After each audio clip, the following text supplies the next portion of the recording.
家里的下水道堵塞了怎么办？不要用热水冲了，这是一个误区。热水冲的话，这是不对的。维修工师傅教我一个小技巧，下水道瞬间能够疏通，对管道没有任何的伤害。大家好，我是小林，欢迎来到我的频道。家里有厨房都知道，厨房容易产生堵塞，就是下水道这个位置。因为下水道的水流比较慢，时间长，油垢、食物残渣在管道内壁会结聚，形成了一层厚厚的油垢。下水道虽然比较常见，对他们的生活影响全都是显而易见的。厨房下水道一旦堵了，不仅水流不畅，容易导致了异味、细菌的滋生，问题比较严重，也会影响到我们的生活质量。我们来准备小苏打，放入小碗中，再倒入适量的白醋，小苏打搭配着白醋混合，像这个样子，倒入我们的下水道，盖上盖子，使我们的下水道泡沫咕嘟一会儿，大约静置个20分钟的时间，这样能够轻度的去除一些油垢，油垢可以化解开的。这个方法因为白醋、小苏打混合到一起，会有去除油垢的作用的。搭配到一起，我们再来冲洗，瞬间就能够把我们的管道疏通开的下水道的油垢，而且能够去除一些油渍，残渣的一些食物都能够消灭掉，还有一定的腐蚀性的。不一会儿的功夫，我们再来看一下，接满水之后，水流是比较急的，对不对？速度比较快，说明下水道已经疏通开了。这个方法是生活中比较实用的。另一个方法用到了是小朋友的工具，打气筒。家里的水槽如果堵塞，下水速度很慢的话，想要我们的下水道管道疏通的比较快，就是这个打气筒的疏通法。这个方法操作起来也比较简单的，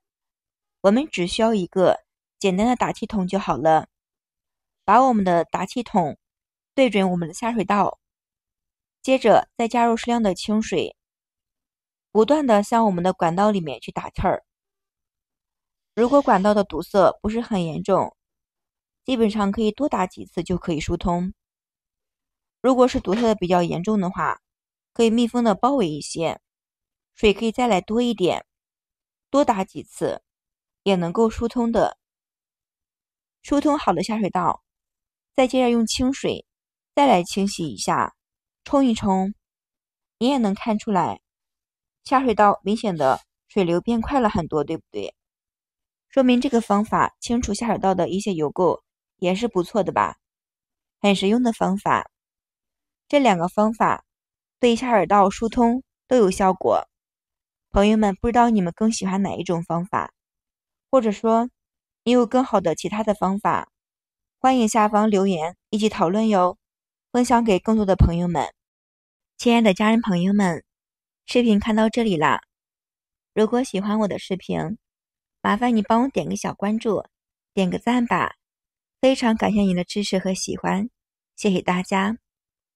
厨房里的水槽下水道，你知道为什么会堵塞吗？很多家庭在洗菜、洗碗的时候，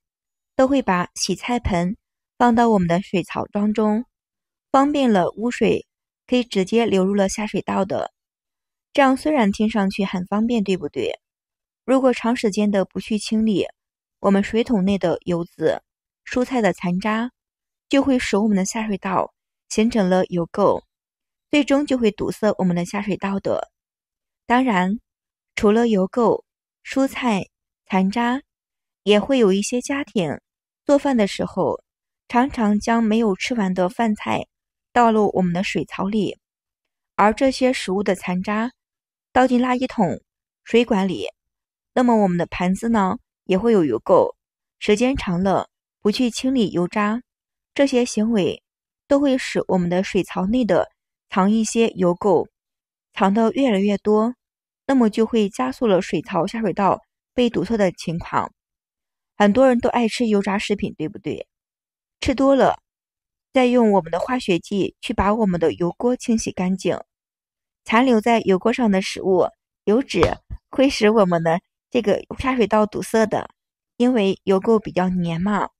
油垢虽然是能被我们的清洁剂溶解化，但是冲到下水道里，长时间的不去清理，下水道就会被油脂堵塞起来。那么这个时候也会闻到一股臭味儿，尤其是夏天天气很热，臭味比较严重的。这个臭味儿不只是来自下水道，油垢的时间长，而且也会引起了滋生的细菌的。时间再长一些，甚至是下水道形成了厚厚的油垢，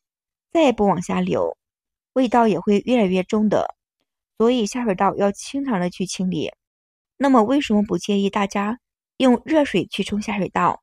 有什么危害吗？水槽下水道被堵塞，很多家庭都可能是认为用家里的热水冲一冲下水道，认为热水能够把管道内的油垢溶解掉，甚至把一部分的油垢冲到下水道的中下区。但是这样冲水不仅不会有特别好的效果，也有可能产生了更严重的后果。为什么要这么说？ PVC 的管道受热变形，一般的家庭装修的时候会选择使用了 PVC 的管道作为了排污的管道，因为 PVC 的管道不仅便宜，又耐磨腐蚀，而且又耐高温的。但是 PVC 的管道也是有耐高温的期限，只能耐受了60度以下的高温。如果经常用高温冲洗管道，那么久而久之，管道就会因为高温而受损的。时间长了，会导致了管道的变形，甚至管道直接会崩裂，也会出现了更加严重的堵塞的问题，管道接口的也会脱落。一般家庭如果管道变成了蒸汽，蒸汽的压力脱落的时候就会有粘性。很多人在使用水槽的时候，溅到了身上地上，可能会手上受伤的，所以不建议用热水去冲下水道的。微波软管的变形，有的家庭因为空间有限不能够使用 VPC 的管道，也会选择使用了微波纹的软管。微波纹的软管虽然价格便宜，占用的空间比较小，但是不耐高温的。如果长时间的超过了60度以下的水流经过，波纹的管道内部也会很快的融化掉，流出了内部，造成了管道的一点堵塞。即使短时间的没问题，但是长时间的使用了高温水会导致微波炉的变形，进而会堵塞了管道的。如何减少下水道的堵塞呢？我们要定期的处理厨房的垃圾，定期的把我们的菜叶、果皮、剩菜剩饭扔进垃圾桶，不要将这些东西倒入水槽中的，哪怕这些东西提前用水漂洗一遍，也能减少下水道的一些堵塞的情况。这些食物腐败之后也会产生油污，油污浑浊不清，容易犯了让它们堵塞的情况。这些食物腐蚀之后产生了油污的，油污浑浊不清，也容易犯了一些让它们堵塞的下水道的情况。而剩菜剩饭会吸附大量的油污，容易堵塞了下水道的。定期下水道清理，除了定期的清理厨房的垃圾，清理下水道也比较重要。每隔半年的时候，1年清理下水道一次，可以及时的发现管道内有可能堵塞的污气，及时的去救治，不仅可以减少堵塞的发生概率，万一发生了堵塞，也能够节省疏通的时间还有金钱。我们需要安装一些过滤网，过滤网安装之后，能够有效的阻止大颗粒的物体进入了下水道造成的堵塞，然后将我们的过滤网中的物体定期的去清理即可。人都是比较懒的，对不对？上班比较忙，但是只有进行了改造之后，才会让人减轻这种懒惰的行为。生活中经常遇到了家中下水道堵塞的情况，需要我们去请专业的下水道疏通人员来疏通，既花钱又浪费时间的。下水道是用来排水的重要渠道，保护了我们家庭的环境干净的卫生。厨房里面，下水道很重要的，能够将我们的做饭、洗菜时的污水排出，不会在室内造成了异味问题。如果是室内的下水道堵塞，大部分的物质是由头发组成的，这样的堵塞在下水道非常的难清理，让人看起来比较糟心的，时间长了就容易散发出异味。我们可以找一根铁丝，大约是5mm长，5米的长度，拧成一股麻花辫儿，在我们下水道里面来回的去捅一下，反复的捅上几次，下水道就能够疏通的。方法比较简单快捷的。日常生活中，家里一定要时时刻的保持干净的，不能因为脏东西乱了我们的家里的卫生。今天教大家分享的疏通下水道的方法，简单方便快捷易学，朋友们都会了吗？需要的话可以试一试哟。好了，今天视频就分享到这里了，非常感谢您的支持，谢谢大家，我们明天视频再见。